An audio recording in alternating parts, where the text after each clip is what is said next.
Amit to the left of me and Rahul to the right. Madam Toastmaster, 3 years ago, I was faced with this burning question. Like how these two politicians contested elections, I contested three. Most memorable one was from January to June 2018 Executive Committee elections. Back then, Mr. Amit Shah was the president of the BJP. Mr. Gandhi was the president of the Congress. And I was the president of the Office Toastmasters Club. What leadership style should I adopt? We decided to spice it up.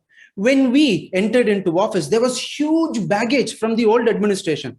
When we left office, we became the huge baggage to the new administration.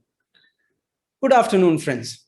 What you see here is the culmination of my learnings in the 18 months I served in the ExCom. Our Vice President Education was ecstatic about our new Sangam. Our Vice President Public Relations suddenly became Abraham Lincoln. And we even have representations from Jharkhand in the east of India. For anyone else, this poster could be unprofessional, mockery, and insincere. In retrospect, I realized that this is how my leadership is. Personal, jovial, and everyone is collectively responsible to the team. I took the survey in the project. More than what's at the top, I'm happy about what's at the bottom of it. Dividing this analysis into three equal parts, January to June, Vice President Education. The primary responsibility of the role is to cater to the educational needs of every member. Thus, it falls upon him or her to provide an enriching experience for everyone. One of our significant achievements was this. From the left, Conan completed his ACB, Uma broke the ice, and Kriti completed his CC10. 3 milestones in one meeting. And we had two speakers who broke the ice in that term. That is a worthy achievement for a corporate club. I learned many lessons, 2 of them. Lesson number 1, a leader is a servant, not a bureaucrat, visionary, pioneer, and other fancy terms that we give.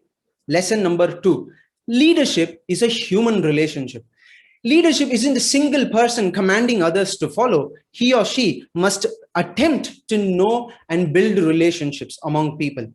Surya, Thomas, Raghu, Ranga, and all other past Vice President educations of Medley, I'm sure, will attest to that statement. Moving on, Vice President Public Relations, July to December 2017. We decided to up the ante. This poster was to popularize the idea of elections in our club, similar to how the Greater Chennai Corporation used Washington Sundar as a Chennai district election icon to popularize the idea of elections for the upcoming one. We also had a Know Your Toastmasters campaign internally.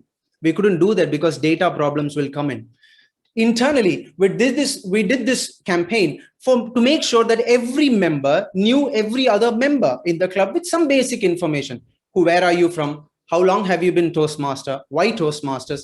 Among others. This created a true family. I had one important lesson in this. Leadership must be closer to the people.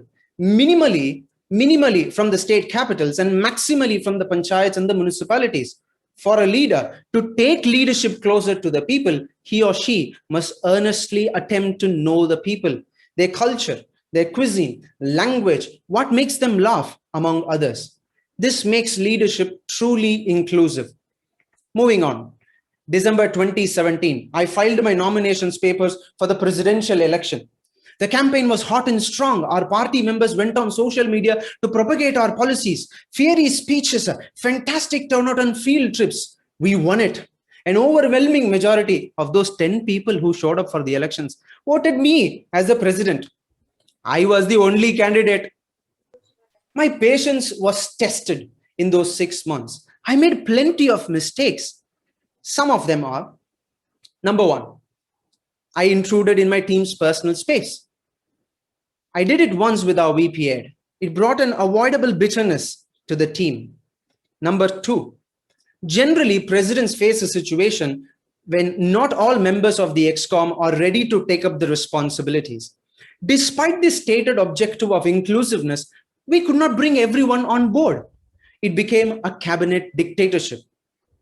Soon, Hardly meeting minutes were sent and membership got hit. Soon we were down to 12 with the 2 months to go. Point number 3.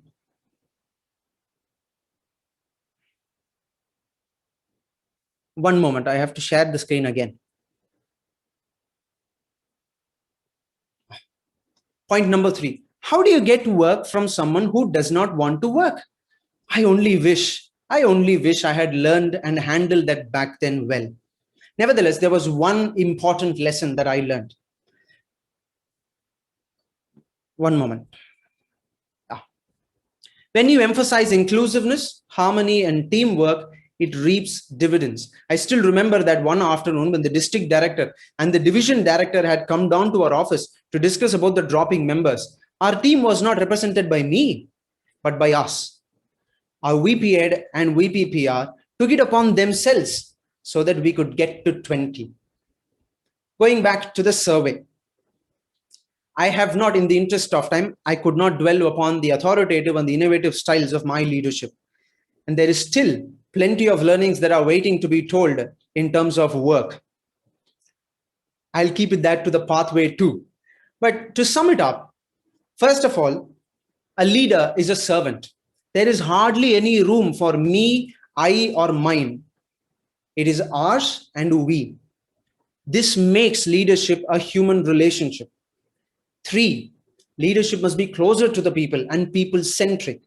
4, last but not the least, when you emphasize teamwork, harmony, and inclusiveness, it reaps dividends. This makes leadership sustainable. With Mr. Shah to the left of me and Mr. Rahul Gandhi to the right, I'm finding and scripting my own way. And this speech is part of that. Over to you, Madam Toastmaster.